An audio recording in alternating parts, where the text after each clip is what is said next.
here I am, central of London, the city of London to be precise. When did the pursuit of wealth become the dominating factor upon all human endeavors? If you ever walk in the city of London, you cannot but ask yourself the question, what is the economy?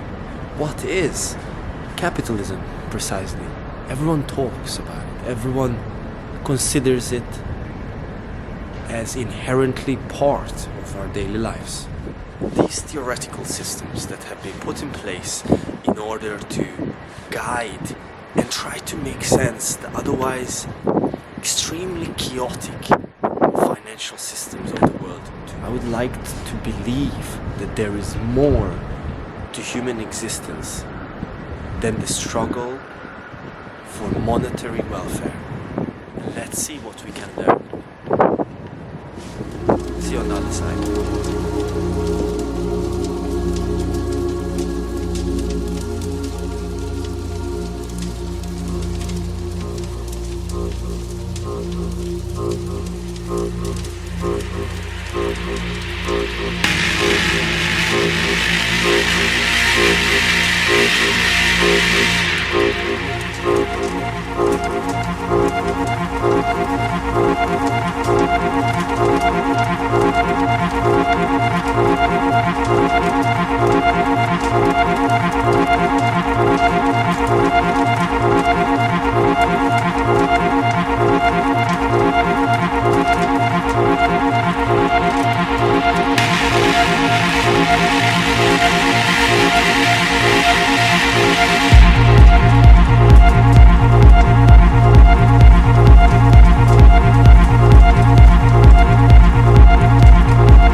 Finding yourself treading on these streets, a grid of roads older than you might think, left behind by the first settlements and carried on into today's modern cityscape. The city, the square mile, the original settlement of London, today one of the financial hearts of the global world, a throbbing vital centre of stored wealth and capital gain, a seat of British power with far-reaching traditions and rich history.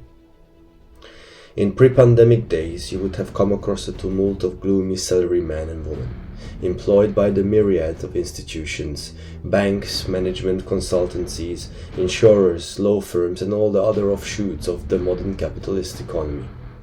Today, the city is going through a transition. It appears quiet, but the work goes on.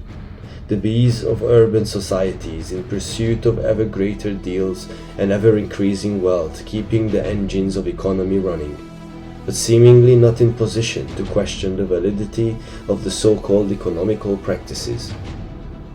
A breed of men I never had anything in common with. For me, the cold material structures, defiant skyscrapers, like windmills mistaken for giants by the deluded knight Don Quixote, stand as symbols of worldly power.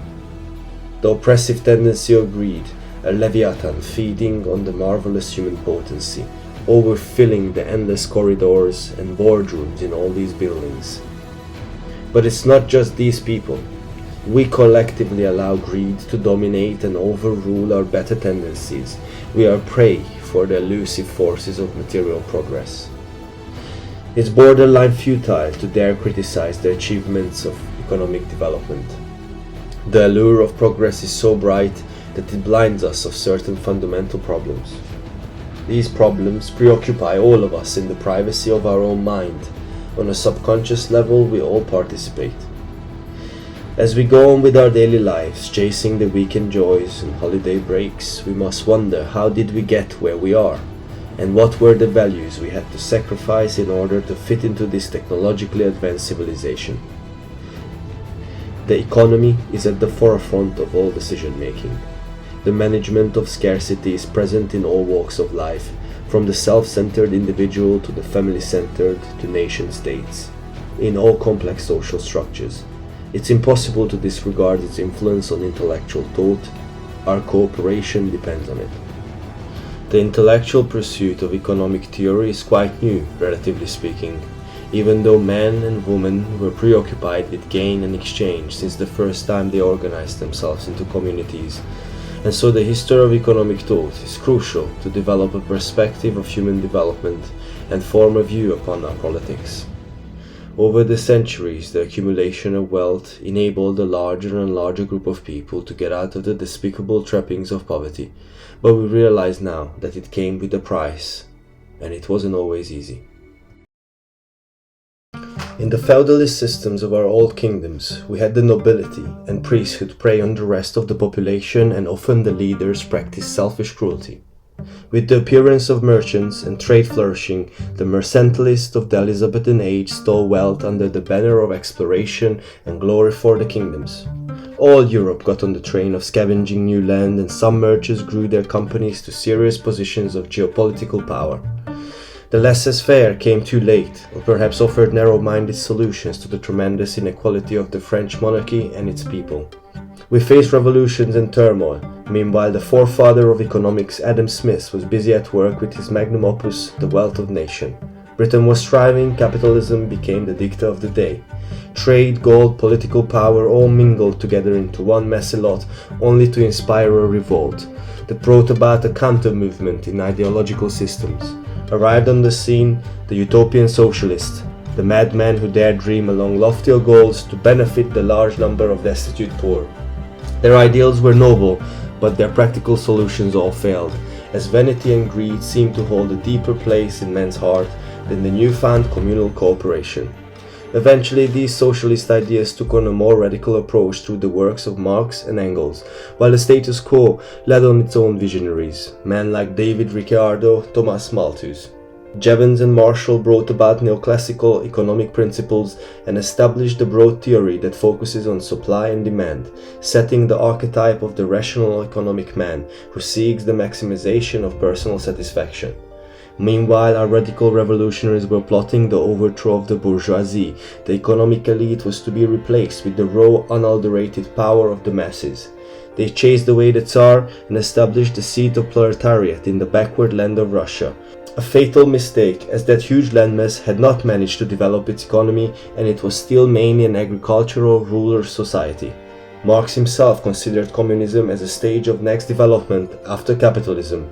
In his mind, it was supposed to be the Western developed countries that emancipate the workers from their overlords.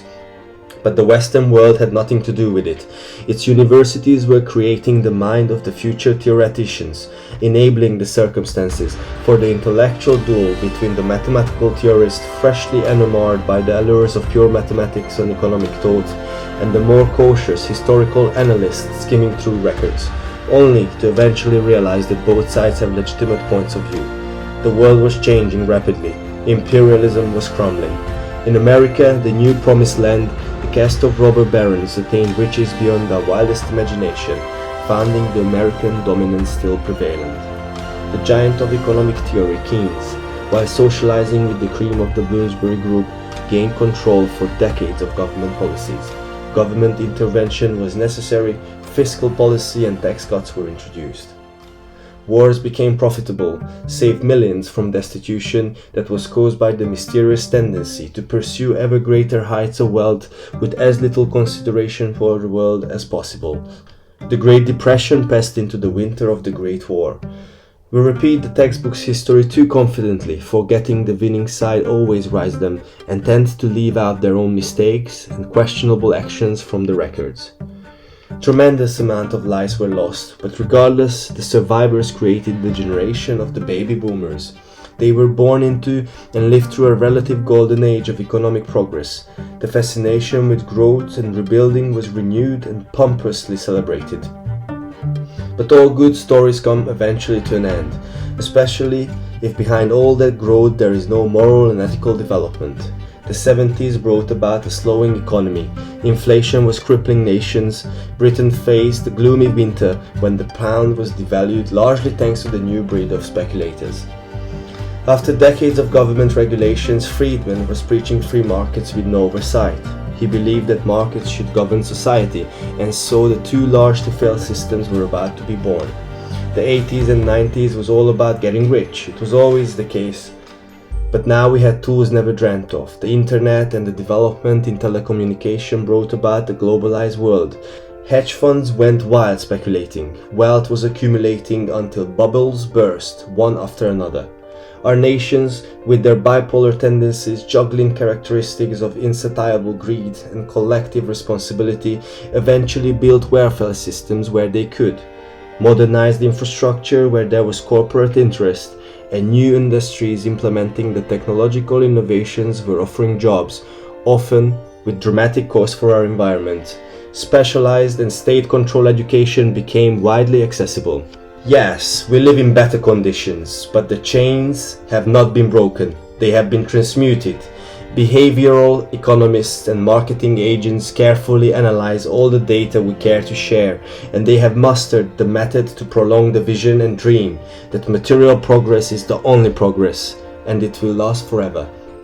While our mental well-being and psychological development is put on hold, values of family and a global ethical awareness is continuously attacked by the economic elite behind the curtains.